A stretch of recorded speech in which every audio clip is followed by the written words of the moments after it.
Hello friends, तो आज हम करेंगे क्लास 8 साइंस चैप्टर नंबर 17 जिसका नेम है stars and solar system. Stars मतलब तारे और सोलर सिस्टम मतलब जो हमारा पूरा सोलर सिस्टम है जिसके अंदर हमारा सन, हमारे जितने भी प्लैनेट्स है वो सभी आते हैं। तो आज हम उन सभी की बात करेंगे।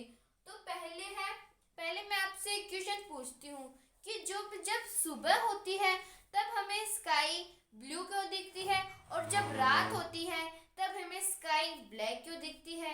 एक क्वेश्चन है आपके लिए, आप मुझे कमेंट में बताना कि इसका क्या आंसर होगा। तो हमें सुबह स्काई ब्लू क्यों दिखती है और रात को, आपसे पहले मैं बता देती हूँ। क्योंकि सुबह क्या होता है, सुबह सन की लाइट हमारे पास आती है और वो रिफ्लेक्शन के कारण पूरी में फैल जाती है। तो उस रिफ्लेक्शन के कारण जितने भी जो भी स्मोक होती है, डस्ट पार्टिकल्स होते हैं, उन सभी के कारण हमें जो भी स्काई है वो ब्लू दिखने लगती है। और रात के समय जब सूरज की जो भी हीट है, जो भी उसका प्रकाश है, वो हमारी पृथ्वी के ऊपर नहीं आ पाता, वो हमारी पृथ्वी के पिछली साइड चला जाता है और हमारे सामने मून आ जाता है। तो मून के कारण, जब सन के कारण ही तो हमारी पृथ्वी के ऊपर क्या होता है, प्रकाश होता है। अगर सन हमारी पिछली साइड चला जाएगा तब तो पूरी पृथ्वी पर अंधेरा हो जाएगा। तो उसी कारण हमें क्या होता है, हमें पृथ्वी में रात को अंधेरा दिखाई देता है। तो this is because during the day, ये किसके कारण है, क्योंकि दिन के समय it is the sunlight which makes it appear blue, क्योंकि सनलाइट के कारण ही हमें पृथ्वी पर प्रकाश दिखाई देता है। जब हमारी पृथ्वी के पिछली साइड चला जाता है सन, तब हमें रात में अंधेरा दिखाई देता है। और मून की जो होती है वो उसकी खुद की सैटेलाइट नहीं होती, उसने सन से उधार ले रखी थी किसको, लाइट को। तो उसकी ज्यादा लाइट नहीं होती, लेकिन सन की जो लाइट होती है वो बहुत स्ट्रोंग होती है। अब ये सन क्या है, सन की एक्चुअल डेफिनेशन क्या है, इट इज ए स्टार। वो क्या है, एक स्टार है, made up of hot gases. वो किससे बना है, हॉट गैसेस से, हीलियम और हाइड्रोजन से वो बना है। गैसेस फ्यूजिंग अप टुगेदर, और वो क्या करती है, एक दूसरे के साथ भिड़ती है, क्या होती है, वो एक दूसरे के साथ टकराती है और वो फ्यूज हो जाती है और उससे क्या है, हीट पैदा होती है। अगर कोई भी चीज टकराएगी तो क्या होगी, हीट पैदा होगी। ऐसे ही जब हीलियम और हाइड्रोजन गैस टकराती है तब क्या होती है, हीट पैदा होती है। और सन क्या है, एक स्टार है जो हमें हीट देता है। It is a star made up of hot gases. वो किससे बना है, गर्म जो भी हवाएं होती हैं उन सब से सन बना है। गैसेस फ्यूजिंग अप टुगेदर, और जो भी हीलियम और हाइड्रोजन गैसेस होती है वो एक दूसरे के पास साथ में फ्यूज होती है। The vast empty space, vast मतलब बड़ा और एम्प्टी मतलब खाली, जो बड़ा एम्प्टी स्पेस है, इन विच द स्टार्स, जिसके अंदर स्टार्स तारे, द सन सूर्य, द प्लैनेट्स जितने भी प्लैनेट्स है, मरकरी, वीनस, ये सभी, द मून हमारा मून, एंड एवरीथिंग एल्स और बहुत सारी चीजें, exist is called the universe. जब ये सभी चीजें आती हैं, हमारे जो एम्प्टी स्पेस है, जहाँ पे हमारा स्पेस है, उसके अंदर सन, मून, स्टार्स, प्लैनेट्स, ये और इसके अलावा बहुत सारी चीजें, वो सभी हमारे स्पेस में आती है, तो उसे ही हम यूनिवर्स बोलते हैं। तो हमने किसके बारे में देखा, हमने देखा कि जो भी डे टाइम होता है उसमें वो हमें ब्लू क्यों दिखता है और रात के समय पूरी धरती के ऊपर अंधेरा क्यों छा जाता है, क्योंकि सूर्य की लाइट के कारण ही हमें सुबह अंधेरा दिखाई देता है। सन क्या होता है, सन एक स्टार होता है जो हॉट गैसेस से बना है, और जो भी दो गैसेस होती है, हीलियम और हाइड्रोजन, वो दोनों टकराती है तो फ्यूजिंग होती है। और जो भी एम्प्टी स्पेस होता है जिसके अंदर स्टार्स, मून, हमारे जो जितने भी प्लैनेट्स हैं और सन, वो सभी आते हैं, तो उसे हम यूनिवर्स बोलते हैं। तो अब हम आगे बात करेंगे। तो अब हम बात करेंगे स्टार्स की। स्टार्स मतलब क्या होता है, तारे। तो gents moles of fusing hydrogen और हीलियम, क्या बड़े बड़े बॉल्स, बड़े बड़े जो भी बॉल्स होते हैं वो किससे भरे हुए होते हैं, जिनके आर पार क्या होता है, हाइड्रोजन और हीलियम गैस होती है, which emit huge amount of heat and light. और ये दोनों गैस क्या करती है, टकराती है और बड़ी अमाउंट में लाइट को और हीट को प्रोड्यूस करती है। जैसा हमने सन में देखा था, सन में भी हीलियम और हाइड्रोजन फ्यूज करके क्या करती थी, लाइट को और हीट को प्रोड्यूस करती थी। Stars are called celestial bodies. Stars को और क्या बोलते हैं हम, सेलेस्टियल बॉडीज। जो कहाँ पे, जो बड़े बड़े होते हैं उन्हें हम सेलेस्टियल बॉडीज बोलते हैं। They are too far away, वो हमसे बहुत दूर है। It takes millions of years before the light of some stars actually reaches us. तो जो स्टार्स की लाइट है उससे हम तक पहुंचने में मिलियंस ऑफ ईयर्स लग जाते हैं। किसकी लाइट, स्टार्स की जो भी लाइट्स है उसको हम तक पहुंचने के लिए मिलियंस ऑफ ईयर्स लग सकते हैं। तो हम इमेजिन करेंगे कि वो कितने दूर हैं। Clusters of stars are called constellation. और जो भी स्टार्स का गुच्छा होता है, बहुत सारे स्टार्स एक जगह पर होते हैं तो उसे हम कॉन्स्टिलेशन बोलते हैं।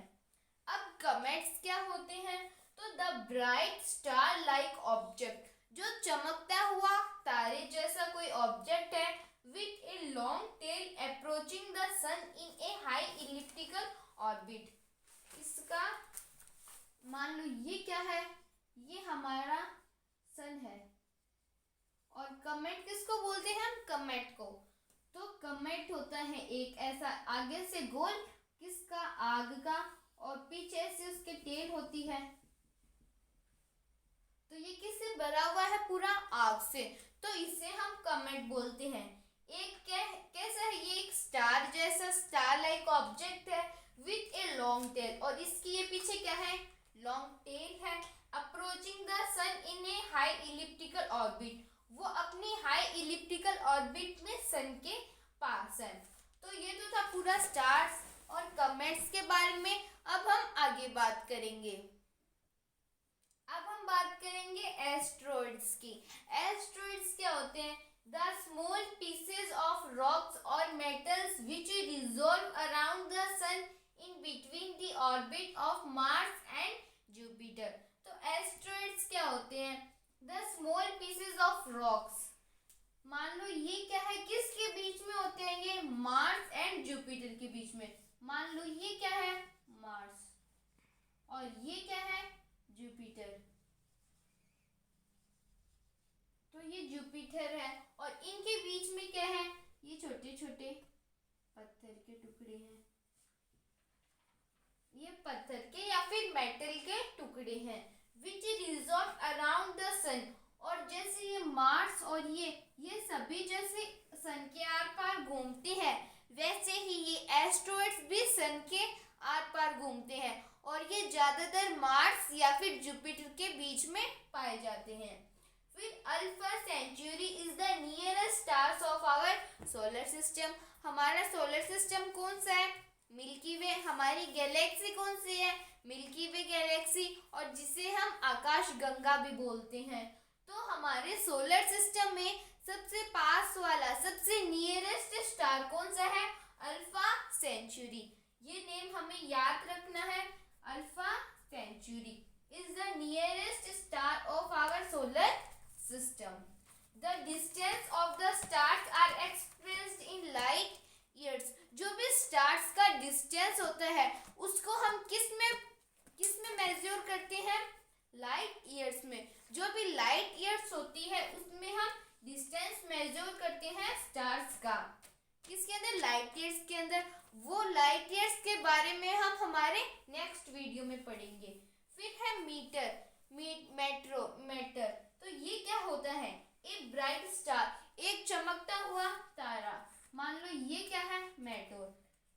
Like objects which suddenly appears in the sky. और ये पहले नहीं था हमारी स्काई में, और ये अचानक आया है हमारी स्काई के अंदर। And then for a few months streaks in the form of a brilliant flash towards the earth। और कुछ ही पलों में ये क्या है, हमारी स्काई के अंदर अचानक आया है। क्या a bright star like object which suddenly appears in the sky. ये हम मान लो ये हमारी अर्थ है, तो ये हमारी अर्थ के पास में अचानक आया है। इन द स्काई, हमारी स्काई के पास में अचानक अपीयर हो गया ये। And then a few moments, और कुछ ही पलों के अंदर streaks in the form of a brilliant flash towards the earth, और कुछ ही पलों में ये कैसे एक लाइट की तरह हमारी अर्थ के अंदर आता हुआ दिखाई देता है। ये जो भी मैटर होता है ये हमारी पहले तो अचानक से ये हमारी स्काई के अंदर आ गया, और फिर ये कुछ ही पलों में एक लाइट की तरह हमारी अर्थ के अंदर आता हुआ भी दिखाई देता है। तो ये तो होता है मेट्रोर। और अब मेटेरोइड्स, मेटेरोइड्स भी होता है, ये है मेटोर। तो मेट्रोइड्स क्या होता है, जब ये मैटर हमारी अर्थ के अंदर आ जाता है तो हमारी अर्थ में फ्रिक्शन के कारण ये जल जाता है। और तो कुछ मैटर इतने बड़े होते हैं कि वो पूरे हमारी अर्थ के अंदर जल नहीं पाते।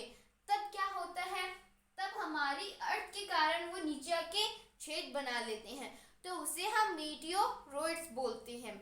जब कोई मीटियोर हमारी अर्थ के अंदर आता है और वो फ्रिक्शन के कारण जल जाते हैं। और कुछ जो भी मैटर होते हैं वो बड़े होते हैं, और बड़े होने के कारण वो हमारे फ्रिक्शन के कारण पूरे जल नहीं पाते, तो वो हमारी अर्थ के अंदर आके छेद कर लेते हैं किसी जगह पर। तो अब ये सीजन क्यों बदलती है, हमारी एक जो भी डे होता है उसके अंदर 24 आवर्स होते हैं। ये सीजन क्यों बदलती है, क्योंकि जब अर्थ सन के चारों रिवॉल्यूशन करती है उसी के कारण ही सीजन बदलती है। तो ये तो था एस्टेरॉइड्स और मैटर, और हमने मेट्रॉइड्स की भी बात कर ली।